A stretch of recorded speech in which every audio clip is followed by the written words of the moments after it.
คนไปสิคนว่าเราจะใบมันทำไมอันนั้นพี่แล้วก็หินคนไอ้ตองใครจะมาทนแล้วผมขายรูดมือที่นี่เนาะโอ้พอดีไปนั่งกินข้าวแล้วเอาไปมุดน้ำแคมโลไปน้ำแคมโลน้ำเย็นน้ำแคมโลนะมุดซ้ำมันเขียนคิ้วน้ำลายแท้พอดีมันเตะเอากินน้ำพุ่มนะผมก็จะทำผลงานอันนี้เอาใช่เขาพูดเถอะบันมือนั้นได้ปะกระไรเอามือนั้นเอาที่ดอนนั้นที่เจ็ดอ่ะที่ดอนเท่าไหร่มันอาจจะกินได้อยู่วะได้ผู้ตายคนระยะมันคันมันดังระยะมันคันโอ้เคยกินมันมีคันมึงน่ะซิลิโคนเล็บมือดับเบิ่งกูมือดำมันเป็นอย่างดังอย่างเขาปอดเขาไอ้ดำคันผู้ใดมามุดปลาเนี่ยไปเสริมดังแล้วเลยเนาะมุดผู้ใดแล้วดุดดีขนาดหน้ากากมันฮัดนี่ขึ้นเลยดังมิดเลยดุดกันเลยม้วนไปเลยบ่ผมเชื่อดมยืดอยู่โน่มือนั้นเขามายืนอยู่นี่เนาะเป็นหมู่เนาะนี่เนาะใบไทยมีตัวสังขารที่มันติดเลยฟุ้งนำตัวใหญ่กว่านั้นมันเข้าไปเฮิบถึงแล้วที่มันลงว่าอะไรบางทีมันก็เป็นบางมือเลยมือมันออกหลายนี่เป็นมุดที่ตังนี่ที่อันนี้ไม่พัดตะก้านี่เห็นไหมนี่ยังไปปั๊บมันไม่ซื้อลึกเก็บมาเลยลึกขึ้นไหนขึ้นไหนล่ะให้มันดูน้ำเนี่ยบอกขวาเป้าหนาวพักน้ำเย็ดไหมพักน้ำเซ็กซี่ขนาดนั้นวะเด็ดเลย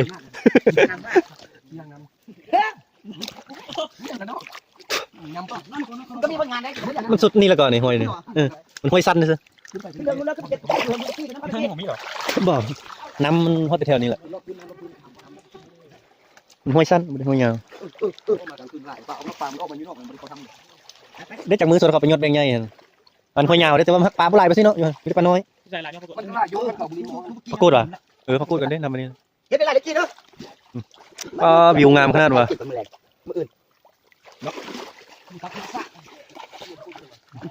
โอ้ก็ไปน้ำก้นมันละแม่มันจนทำพี่ละอย่างย่างมันผมแค่พี่ละนี่มันก็สุดยอดห้อยอยู่นี่บาทลายสุดยอดเลยเนาะใบอ่อนเลยใบอ่อนห่วยครับทุกคนใจหน่อยนี่แหละนี่ยอดอันนี้กินได้นะมันสั่นแล้วโอ้โหอะไรฝน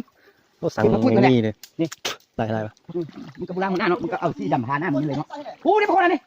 ตัวพวกใหญ่คุณมันทอยชื่อเขายิงวะลอยคุณเหรอชอบเขียนมันได้แง่เอ้ยมันออกมาที่ทันลัดโอ้ไปแล้วพวกนั้นมันไปข้างหน้าเขานำมันเข้าที่นี่แหละลอยออกจากกันเมื่อกี้เขาเป็นหอยโป๊กมันที่เขาซับนึงแล้วก็ซับนึงแล้วหอยเติร์กอะตัวคนยิงอะโมเมนต์ที่เป็นหอยที่วัน